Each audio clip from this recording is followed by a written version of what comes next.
D, wait for it, delightful. Check out the name tag. You're in my world now, Grandma.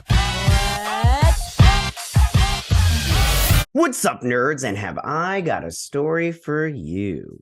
Now, also down below, I will leave the articles or the links to the articles that I that I pulled up to do this video. And you can check them out and read them for yourself, or you can just watch this video where I'm going to read it to you like a child. But before I get started on this video, I just want to say that if you like what I do here and you enjoy independent content here on YouTube, please consider subscribing to my channel. YouTube is always changing up their algorithm, and small channels like mine, we usually get pushed to the back of the line. So please ask that you like, share, and subscribe, and I thank you in advance. All right, so now that I got that out of the way, let's talk about this story. And this is really exciting for me personally. Okay, so this comes from Deadline, my favorite. And it says, I Know What You Did Last Summer sequel in the works at Sony with Jennifer Kaytin Robinson. Whatever. I hate it when people have three names. Directing, well, not hate, I just don't like it. And then Jennifer Love Hewitt and Freddie Prinze Jr. in talks to return. Ooh, okay. So I just want to tell you before I start reading this thing. So when I Know What You Did Last Summer came out, that was like huge. Like I was like, I loved that movie when I was younger. Now, I mean, like I can appreciate it, but I have problems with that movie, which I do want to talk about, but I want to read this article first. But I loved that movie. You know, I was like, oh, I want to go as the slasher for Halloween, the hook and everything. And you know, and it had Sarah Michelle Gellar in it, and it had Ryan Philippe, all these hot people, all these beautiful people and everything. And then they did the sequel, and the sequel was not good, in my opinion. And I guess there was a third one, but I didn't see that one. And then there was a TV show on Amazon, I think, and I didn't see that either, because I was like, you know what, I'm just done with it. If Jennifer Love Hewitt's not in it, I'm not interested. And it looks like she's coming back, you guys, and Freddie Prinze Jr., which I'm all in for if they do. If they don't come back, I'm not interested. I'm not interested at all. So let's read this article. And then I want to talk to you about the problems that I have with the first movie, just because I hope that if you have seen the movie, hold on, I want to check something. If you have seen the movie, maybe you'll agree with me. Okay, so here's the article. Okay, it says, following the successful relaunch of Scream, Sony Pictures is looking to blow new life into its own slasher franchise, as sources tell Deadline that Jennifer Kaytin Robinson has been tapped to direct a sequel to I Know What You Did Last Summer, with Jennifer Love Hewitt and Freddie Prinze Jr. in talks to reprise their roles. Insiders say the project is in early development and that Neil H. Moritz is in talks to return as producer, with Leah McKendrick on board to write the script. I don't know who Leah McKendrick is, but this is good. I mean, and of course, Freddie Prinze Jr. and Jennifer Love Hewitt would return. I mean, what are those two doing these days? I mean, Jennifer Love Hewitt, what have we seen her in lately? Like, come on. And then Freddie Prinze Jr., yeah, he has his voiceover stuff and maybe some Netflix nonsense, but so what? I mean, like these two need another hit, and of course they're going to come back. And said Sony had no comment on the project. Of course they would.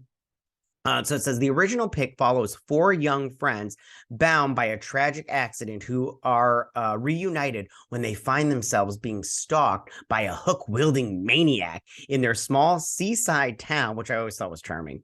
The original was a hit and not only led to a sequel, but also helped launch the careers of Hewitt, Prinze, Sarah Michelle Gellar, and Ryan Philippe. Plot details for this latest installment are unknown. Now, I'll talk about that in a minute, but okay, let's just keep reading this because I just have so many thoughts. Okay, so it says, while McKendrick is penning the pick, the idea for the new film came from Robinson and McKendrick, who blew away studio execs when they pitched this idea for a sequel last fall.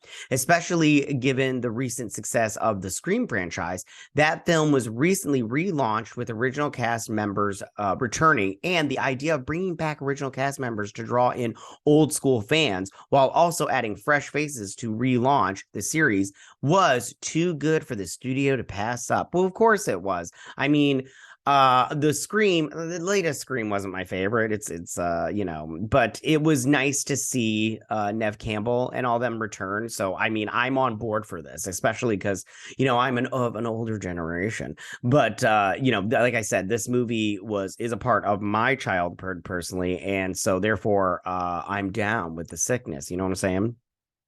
So where am I? Another big factor was the recent success of Robinson's Netflix pick, Do Revenge, which was lauded for its throwbacks to the late 90s picks like Cruel Intentions, and was lauded, Cruel Intentions, and was something execs knew Robinson could tap into when developing the new story. I didn't see that movie. Maybe I'll watch it after this, but I doubt it. Anyways, Sony also saw it important to not reboot the franchise, but do a sort of pass of the torch type sequel where original cast members are brought back as a new generation cast members are added to the ensemble, similar to films like Scream or Creed. Once the idea was pitched by Robinson and McKendrick, the next step was getting Hewitt and Prinze back on board, which the two were game after hearing the pitch.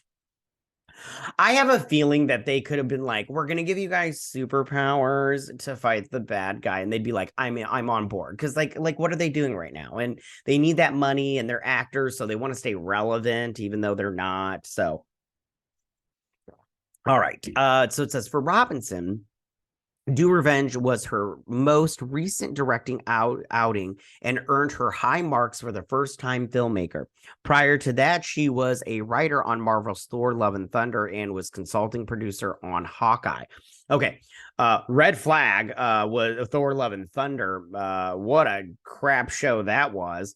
And then a consulting producer. I mean, that's fine. I liked Hawkeye, so I'm fine with that. So it says outside the Marvel universe, Robinson also penned Unpregnant for HBO Max. I never saw it.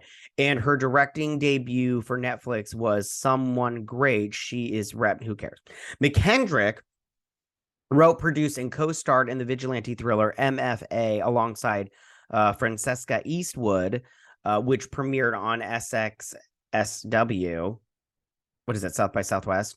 Leah's rom-com feature Voicemails for Isabel. I haven't seen any of this. Was preempted by Sony and landed her on the blacklist in 2019. She is repped by Who Cares. Next for her, Scrambled, which was stars McKendrick and Nellie Robinson, a broke single 34-year-old. Sorry, Hewitt and Prinze are repped by Gersh. Okay, no one cares. Who I hate when they put who they're repped by, because I don't know about you, but I personally don't care. Okay, so this is what I want to talk about, right? So this is my only thing about this movie. Who could the killer be? And I have issues with both I Know What You Did Last Summer and I Still Know What You Did Last Summer. I didn't watch the third one. I don't care who the killer is, and I didn't watch that TV show because I'm pretty sure it was garbage. So in the first movie, right, they hit it. By the way, spoilers if you haven't seen the movie. So in the first movie, they hit a guy with their car while they're driving and drinking, right? And they can't find the body, so they're all like, "Oh, screw it, let's just go home." And you see this guy drinking on a cliff or whatever, and he's got this little necklace that spins or whatever and everything. So then they leave and they're all like, "We never found the body," and everything. Then, fast forward, the guy comes back and he's like, "I know what you did last summer," kind of thing, right? And then you find out that the guy at the beginning was the murderer. It was his daughter's boyfriend, and she died and the dad blamed him. So he killed that guy, like threw him over that little cliff or whatever. And then the dad got hit by the car, right? And the whole time with that, the problem with that movie is you never have a chance to figure out who the bad guy is. And that's the problem with that I have with some, scary movies. There should be some little clues throughout the movie so you can guess who the murderer is, and you have no idea who it is. It's just some rando that they throw at the end. I'm all like, how would we have known that was the killer? Okay. And in the second one, it's still the same guy, but it's like they're at a hotel where the kids were born, and I'm all like, this is just so convoluted. I don't even know all that's going on. Like I'm like, I honestly don't know what's going on in this movie. Like, I remember watching the second one as a kid, just going, this is not good. But at the same time, I'm all here for it. So my only thought is, who could the killer be now? And one, and two, is it going to be just as convoluted and like you can't figure out who the killer is like the first one? Because that would really annoy me. Like, I need to know who the Jack the Ripper guy is. You know what I'm saying? But other than that, this all sounds exciting. Like, I'm all here for it. I am down with the sickness. I am ready to launch this. I am a-okay with it. You know what I'm saying? Especially that Hewitt and Prinze Jr. is back. So I don't know how you guys feel about it, but I'm all down with it. So tell me, what do you guys think about all of this? How do you feel about them doing an I Know What You Did Last Summer sequel with Jennifer Love Hewitt and Freddie Prinze Jr. reprising their roles from the first movie and the second movie? I think Freddie Prinze Jr. was he in that second movie? Maybe he was just at the beginning. But tell me what you guys think about this. I think this is a great idea. I'm excited for it. Because even though, like I said, they mentioned Scream in this article, but like I said, Scream 5 wasn't my favorite, but I am so happy that they brought back the original cast, and this again, I'm quite excited for it, and I think it'll hopefully do well, But tell me what you guys think about all of this. Go ahead and leave all your comments in that section down below. If you like this video, go and hit that like button. I won't mind. If you're new to my channel, please hit that subscribe button. I'd greatly appreciate it. And I will see you guys next week. You guys have a good week. Bye.